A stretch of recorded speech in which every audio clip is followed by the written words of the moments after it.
Hi, Hurricane students. Today we are going to be reading chapter 8 of The Outsiders by S.E. Hinton.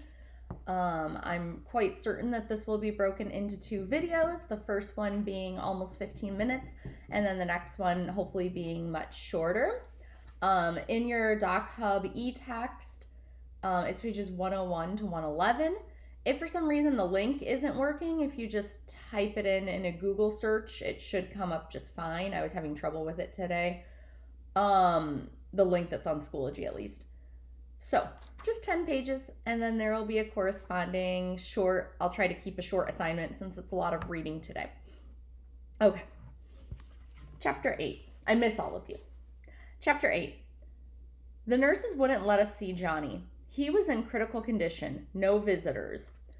But Two-Bit wouldn't take no for an answer. That was his buddy in there, and he aimed to see him. We both begged and pleaded, but we were getting nowhere until the doctor found out what was going on. Let them in, he said to the nurse. He's been asking for them. It can't hurt now. Two-Bit didn't notice the expression in his voice. It's true, I thought numbly. He is dying. We went in, practically on tiptoe, because the quietness of the hospital scared us.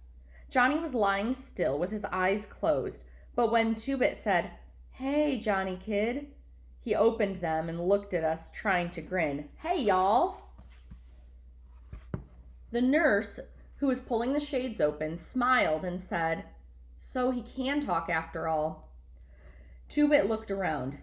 "They treating you okay, kid?" "Don't," Johnny gasped. "Don't let me put enough grease on my hair."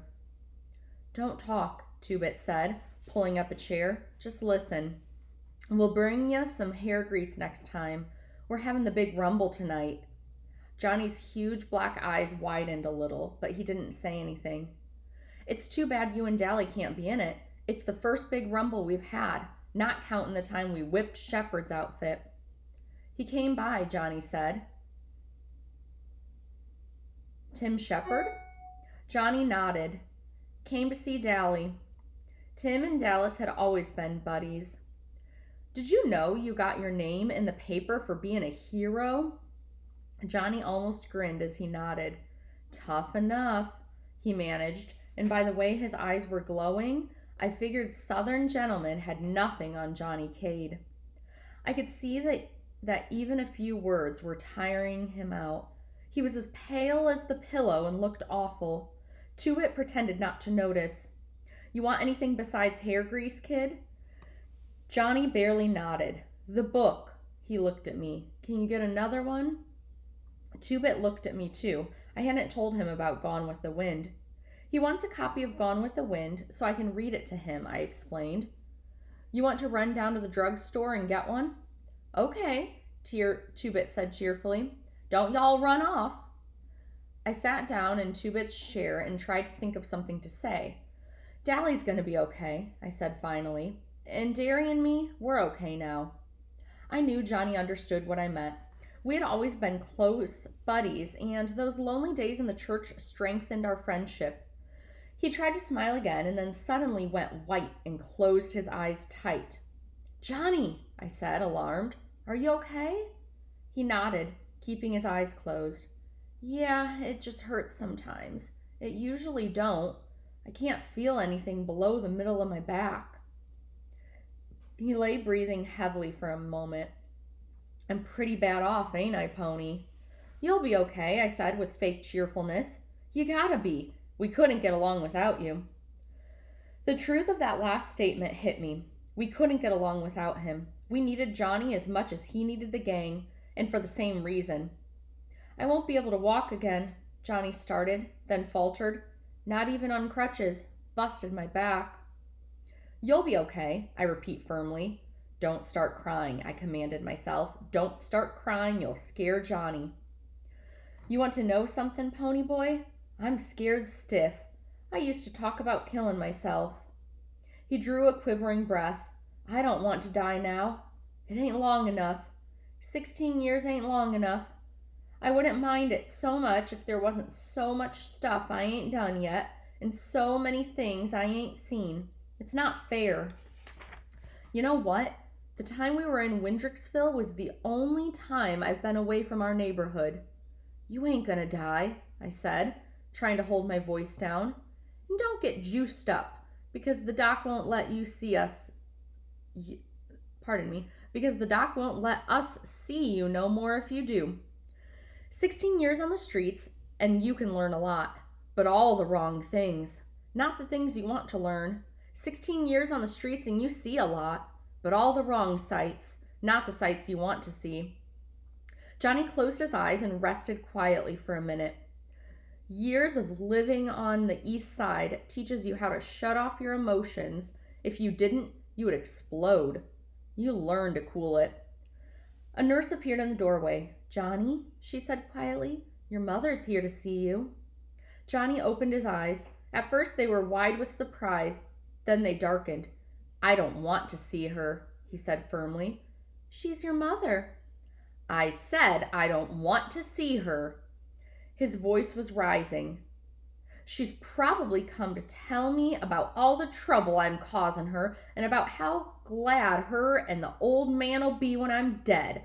Well, tell her to leave me alone. For once." His voice broke. "For once, just leave me alone." He was struggling to sit up, but he suddenly gasped, went whiter than the pillowcase, and passed out cold. The nurse hurried him out the door. I was afraid of something like this if he saw anyone. I ran into Two-Bit, who was coming in.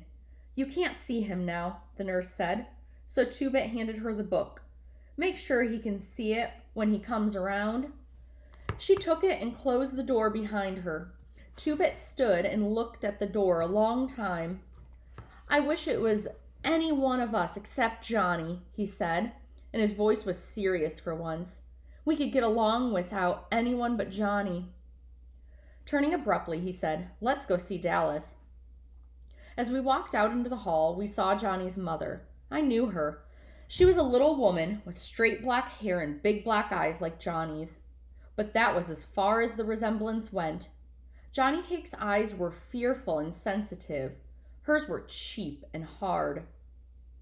As we passed her, she was saying, "But I have a right to see him. He's my son. After all the trouble his father and I have gone to raise him, this is our reward. He'd rather see those no-count hoodlums than his own folks." She saw us and gave us such a look of hatred that I almost backed up. "It was your fault. Always running around in the middle of the night, getting jailed, and heaven knows what else." I thought she was going to cuss us out. I really did. Two-Bit's eyes got narrow, and I was afraid he was going to start something. I don't like to hear women get sworn at, even if they deserve it. "No wonder he hates your guts," Two-Bit snapped. He was going to tell her off real good, but I shoved him along. I felt sick. No wonder Johnny didn't want to see her. No wonder he stayed overnight at Two-Bit's or at our house and slept in the vacant lot in good weather. I remembered my mother, beautiful and golden, like soda, and wise and firm like dairy. "Oh, Lordy!" There was a catch in Two-Bit's voice, and he was closer to tears than I'd ever seen him. "He has to live with that." We hurried to the elevator to get to the next floor. I hoped the nurse would have enough sense not to let Johnny's mother see him. It would kill him. Dally was arguing with one of the nurses when we came in. He grinned at us. "Man, am I glad to see you. These hospital people won't let me smoke, and I want out." We sat down grinning at each other. Dally was his usual mean, ornery self. He was okay. Shepard came by to see me a while ago. That's what Johnny said. "What'd he want?" Said he saw my picture in the paper and couldn't believe it didn't have "wanted, dead or alive" under it. He mostly came to rub it in about the Rumble. Man, I hate not being in that. Only last week, Tim Shepard had cracked 3 of Dally's ribs, but Dally and Tim Shepard had always been buddies. No matter how they fought, they were 2 of a kind and they knew it. Dally was grinning at me. "Kid, you scared the devil out of me the other day. I thought I'd killed you." "Me?" I said, puzzled. "Why?" "When you jumped out of the church, I meant to hit you just hard enough to knock you down and put out the fire. But when you dropped like a ton of lead, I thought I'd aimed too high and broke your neck." He thought for a minute. "I'm glad I didn't, though." "I'll bet," I said with a grin. I never liked Dally, but then, for the first time, felt like he was my buddy. And all because he was glad he hadn't killed me. Dally looked out the window. He sounded very casual. "How's the kid?" "We just left him," Two-Bit said, and I could tell that he was debating whether to tell Dally the truth or not. I don't know about stuff like this, but, well, he seemed pretty bad to me. Passed out cold before we left him. Dally's jawline went white as he swore between clenched teeth. "Two-Bit, you still got that fancy black-handled switch?" "Yeah, give it here." Two-Bit reached into his back pocket for his prized possession. It was a jet-handled switchblade 10 inches long that would flash open at a mere breath. It was the reward of 2 hours of walking aimlessly around a hardware store to divert suspicion. He kept it razor sharp. As far as I knew, he had never pulled it on anyone. He used his plain pocket knife when he needed a blade. But it was his showpiece, his pride and joy. Every time he ran into a new hood, he pulled it out and showed off with it. Dally knew how much that knife meant to Two-Bit, and if he needed a blade bad enough to ask for it, well, he needed a blade. That was all there was to it. Two-Bit handed it over to Dally without a moment's hesitation. "We gotta win that fight tonight," Dally said. His voice was hard.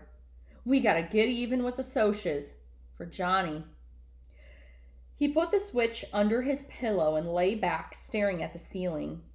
We left. We knew better than to talk to Dally when his eyes were blazing and he was in a mood like that. We decided to catch a bus home. I just didn't feel much like walking or trying to hitch a ride.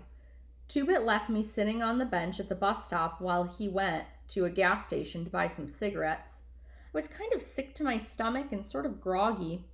I was nearly asleep when I felt someone's hand on my forehead. I almost jumped out of my skin. Two-Bit was looking down at me worriedly. "You feel okay? You're awful hot." "I'm all right," I said, and when he looked at me as if he didn't believe me, I got a little panicky. "Don't tell Derry, okay? Come on, Two-Bit, be a buddy." "I'll be well by tonight. I'll take a bunch of aspirins." "All right," Two-Bit said reluctantly, "but Derry'll kill me if you're really sick and go ahead and fight anyway." "I'm okay," I said, getting a little angry. "But if you keep your mouth shut, Derry won't know a thing." "You know something?" Two-Bit said as we were riding home on the bus. "You'd think you could get away with murder, living with your big brother and all, but Derry's stricter than you than your folks were, ain't he?" "Yeah," I said, "but they'd raised 2 boys before me. Derry hasn't."